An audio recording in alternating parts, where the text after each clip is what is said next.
नमस्कार साथियों, दर्द भरी कहानी है। कहानी को ज़रा पूरी सुनना और टाइम निकाल लेना। वीडियो को शेयर कर दो, लाइक कर दो, कमेंट कर दो।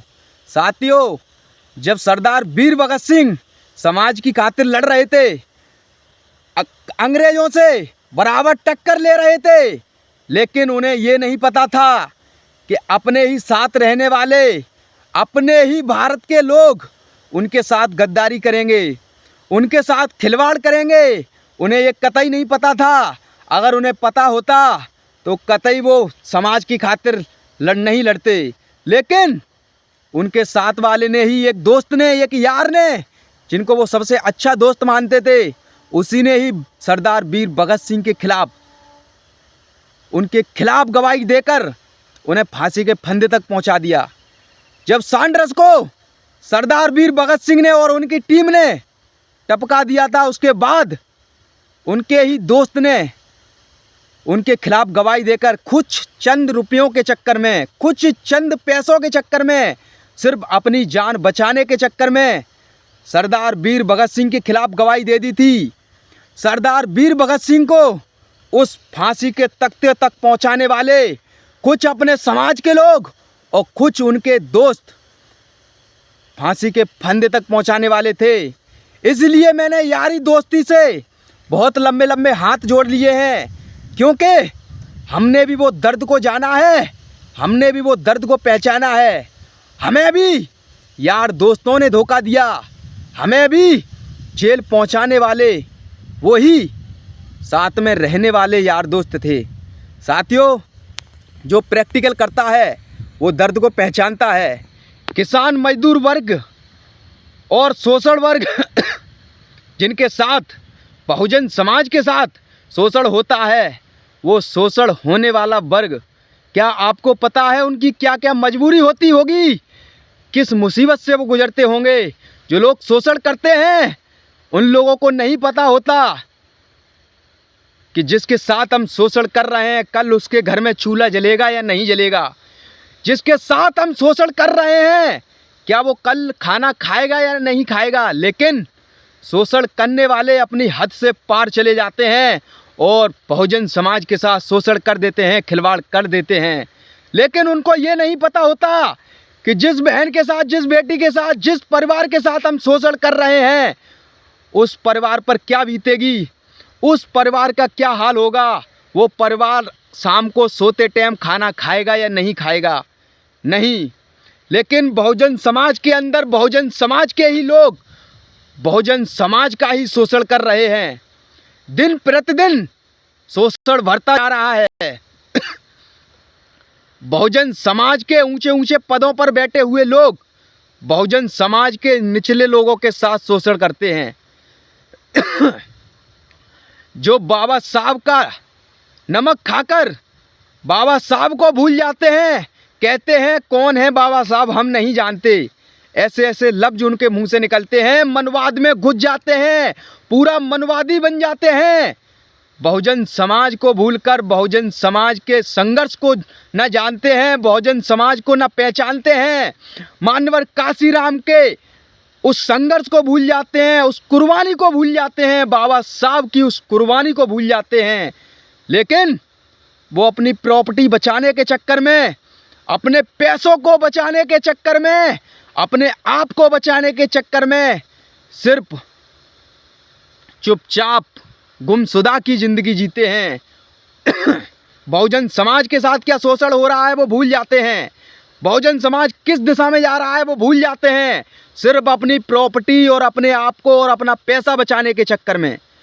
मैं एक बात कह रहा हूँ, अगर आपको बाबा साहब को देखना है, अगर आपको मान्यवर काशीराम जी को देखना है, अगर आपको चंद्रशेखर आज़ाद जी को देखना है, अगर आपको सरदार वीर भगत सिंह को देखना है, अगर आपको ऊधम सिंह को देखना है, अगर आपको सुभाष चंद्र बोस जी को देखना है, तो आपको एक ही नेता में मिल जाएंगे, वो है चंद्रशेखर रावण। अगर आप किसी भूल में हो तो वो भूल में मत रहना। आपको सारे नेताओं की झलक चंद्रशेखर रावण में दिख जाएगी। एक बार उनको अपना लो, एक बार उनका दामन थाम लो। चंद्रशेखर भाई वो भाई हैं, जो आने वाले समय में बहुजन समाज के युवाओं के लिए उनकी एक दिलों की धड़कन बनकर घूम रहे हैं, लेकिन बहुजन समाज के युवा उन्हें पहचान नहीं पा रहे हैं। हाँ, और एक बात और बता दें अगर आपको नौकरी, कोठी, बंगला, मकान, आपको गाड़ी घोड़ों में घूमना है तो आप एक बार चंद्रशेखर भाई का सपोर्ट कर दो। आपको नौकरी भी मिलेगी, इज्जत भी मिलेगा, सम्मान भी मिलेगा। एक बार चंद्रशेखर भाई को सत्ता में ला दो, आप जो चाहते हैं वो सब कुछ होकर रहेगा। लेकिन आप अपनी प्रॉपर्टी बचाने के चक्कर में, आप अपना पैसा बचाने के चक्कर में सपोर्ट नहीं करते हो, हमें पता है। लोग ये भूल जाते हैं जिस बहुजन समाज के लोगों ने, जिस बहुजन समाज के नेताओं ने, जिन बहुजन समाज के महापुरुषों ने संघर्ष किया था, उन्होंने क्या क्या कुर्बानियाँ दी होंगी, उन्होंने किस दर्द से वो गुजरे होंगे, आप लोगों को नहीं पता। जब अपने बड़े भाई चंद्रशेखर रावण जी जेल में गए थे, क्या आपको पता है वो किन के लिए जेल में गए थे? आप लोगों के लिए जेल में गए थे। लेकिन आप लोग क्या जाने वो जेल का दर्द, आप लोग क्या पहचाने वो दर्द, जिस दर्द से हमारे नेता, हमारे बहुजन समाज के लोग, हमारे बहुजन समाज के संघर्षकारी, हमारे बहुजन समाज के आंदोलनकारी उस दर्द से गुजरते हैं। हाँ, मैं मानता हूँ कुछ लोग ऐसे हैं जो एक दूसरे की टांगें खींचते हैं। अब कुछ लोग ये कहते हैं कि आपकी माँ बूढ़ी हो गई हैं तो माँ को भूल जाओ। हम कहने का मतलब बहन जी को कैसे भूल जाएं? बहन जी हमारी नेता थी, बहन जी हमारी संघर्षशील नेता थी, हम बीएसपी को वोट देंगे, बीएसपी को नहीं भूल सकते। अगर ऐसा होगा तो हम वोट ही नहीं देंगे, लिस्ट से नाम कटवा देंगे। अरे बहन जी के जब वो ज़माना था, बहन जी, हम बहन जी को अच्छा नेता मानते हैं। बहन जी के ज़माने में, बहन जी ने अपने ज़माने में जो किया वो अच्छा किया, हम उन्हें सैल्यूट करते हैं। लेकिन आपके सामने एक चेहरा है, चंद्रशेखर रावण जी, आपके सामने एक संघर्षशील चेहरा है। आने वाले समय के बहुजन युवाओं के लिए बहुजन नेता चंद्रशेखर रावण जी हैं। इस बात का भी ध्यान रखना। आप लोग किस भूल में डूबे हुए हैं? क्या आप लोग जानते हैं जब सरदार वीर भगत सिंह को फांसी दी जा रही थी तब उन्होंने क्या कहा था? सरदार वीर भगत सिंह को जब फांसी दी जा रही थी तब उन्होंने एक ही बात कही थी, आने वाली बहारें न देखेंगे हम, वो बहारें तुम्हें दिखला जाएंगे।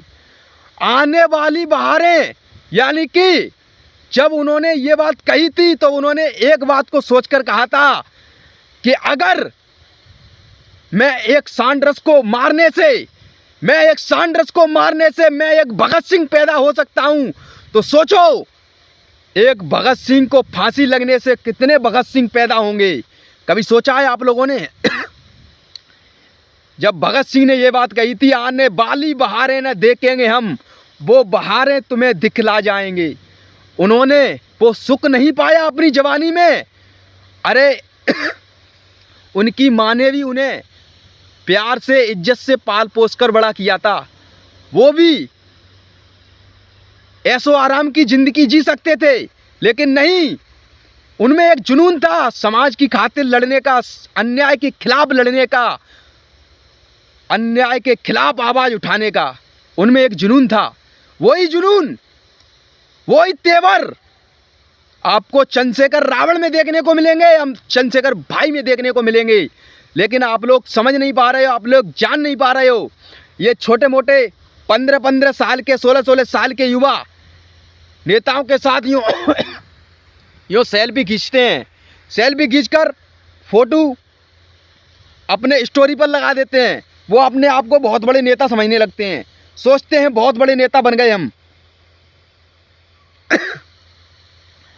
जो लोग जेल काटते हैं ना, जिन लोगों को समाज का दर्द पता होता है, जेल का दर्द पता होता है, वो लोग बहुत बच कर ज़िंदगी गुजारते हैं और वो लोग एक अच्छे नेता को सपोर्ट करते हैं।